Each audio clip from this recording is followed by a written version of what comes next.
Hi friends, இன்றைக்கி நம்ம முட்டை தொக்கு செய்ய போகிறோம். அதுக்கு ஒரு பேன் வச்சு கொஞ்சம் எண்ணெய் ஊற்றிக்கலாம். சுத்தமான கடலை எண்ணெய் சேர்த்தாச்சு.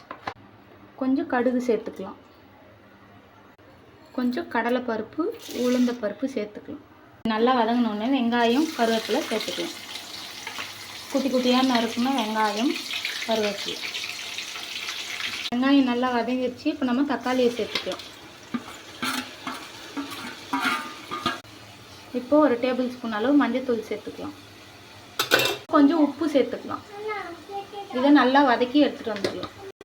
இப்போ நல்லா வதங்கினோடனே 1.5 டேபிள் ஸ்பூன் அளவு மிளகாத்தூள் சேர்த்துக்கலாம். சேர்த்து இதை நல்லா வதக்கி எடுத்துகிட்டு வந்துடலாம். ஹாய் ஃப்ரெண்ட்ஸ், இன்றைக்கி நம்ம முட்டை தொக்கோட ஒரு ஆரோக்கிய செய்தியும் கேட்க போகிறோம். என்னன்னா, இப்போ நிறைய பேருக்கு வறட்டு இருமல் வருது இல்லையா?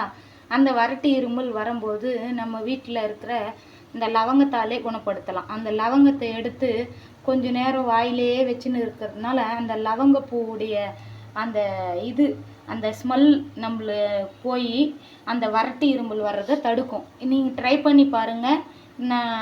அந்த வறட்டு இருமலை தடுக்கிறதுக்கு இந்த லவங்கப்பூ நல்லா உதவும்.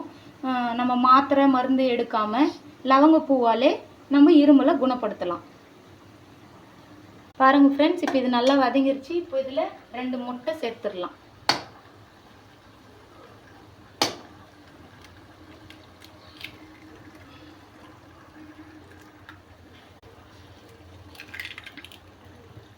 இப்போ 2 முட்டை உடச்சி ஊற்றி இப்போ இது நல்லா கலந்து விட்டுடலாம். ஃப்ரெண்ட்ஸ், ஈஸியான முட்டை தொக்கு ரெடி. நீங்களும் ட்ரை பண்ணி பாருங்கள் ஃப்ரெண்ட்ஸ். ட்ரை பண்ணி பார்த்துட்டு கமெண்ட்டில் எப்படி இருக்குன்னு சொல்லுங்கள்.